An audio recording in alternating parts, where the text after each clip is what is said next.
President. Mr. President, initially I want to make very brief comments on the legislation that my colleagues, Senator Heinrich and Senator Kaine, are advancing and which will be voted upon later this afternoon. I am proud to be a co-sponsor of the resolution, which will overturn President Trump's really sham energy emergency. At a time when the U.S. is already producing record amount of oil and gas, the President wants to bypass laws and explore eminent domain to fast-track more fossil fuel projects, not alternate energy process, fossil fuel projects.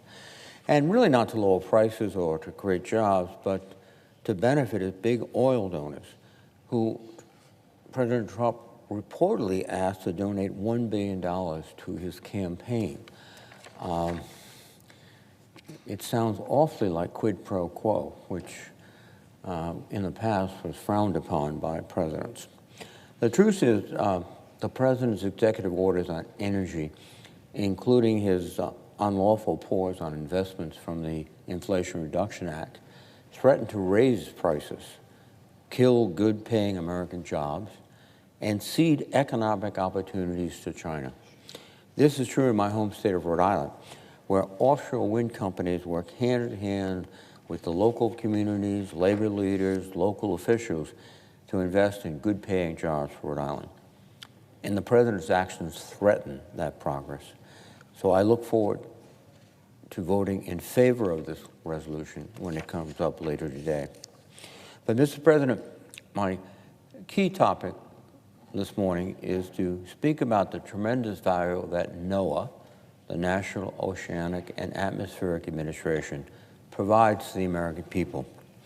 Over the past few weeks, we've heard alarming reports that the Trump administration wants to make good on its Project 2025 promise to, quote, break up and downsize and privatize portions of NOAA, including the National Weather Service. Destroying NOAA in this way would be an enormous blunder that would hurt our economy, hamper innovation, and increase the risks to American lives and property. The fact is that NOAA accounts for just 0.1% of the federal budget. Yet it is delivering information and research absolutely vital to our economic prosperity. The reports we see on the local news, on the Weather Channel, and all our smartphones are built on forecasts and information generated by the National Weather Service and its array of scientists, satellites, and equipment. NOAA's tornado and hurricane warning systems provide local emergency managers critical information to prepare and respond to storms, often up to a week in advance. NOAA's aviation forecasts help ensure planes can take off and land at their destination safely. NOAA's seasonal forecasts help farmers plant and grow our food. On the seas, NOAA's nautical charting and mapping services are used by everyone from recreational boaters to international shipping companies.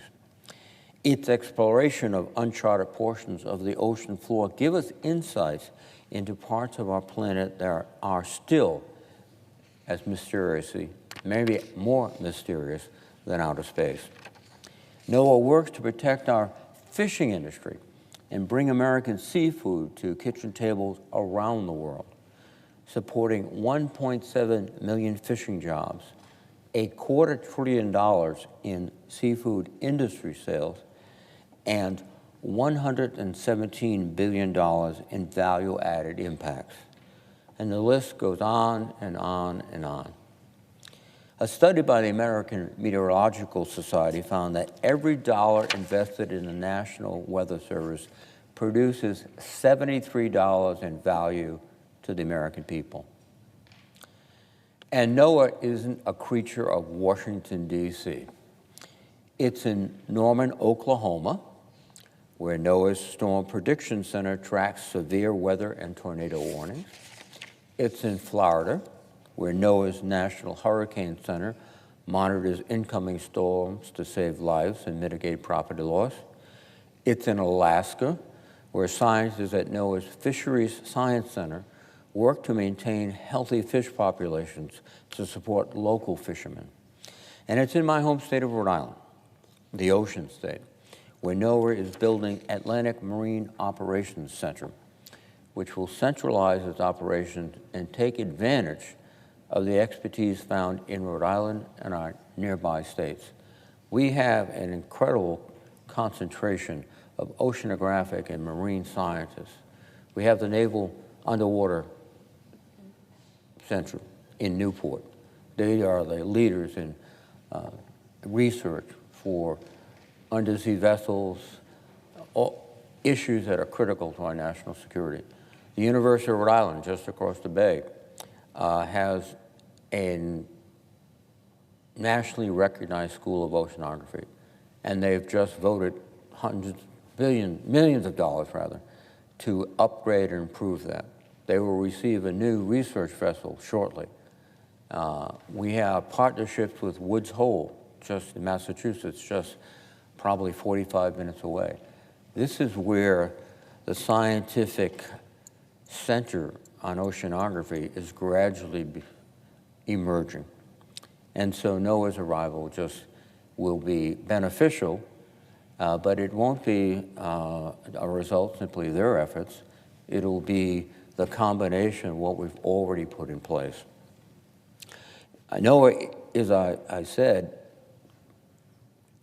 situated in an area where the blue economy, which includes our Graduate School of Oceanography, the University of Rhode Island, the Naval Undersea Warfare Center, small shipyards, and one of the most important fishing ports on the East Coast, they will become an integral part of that.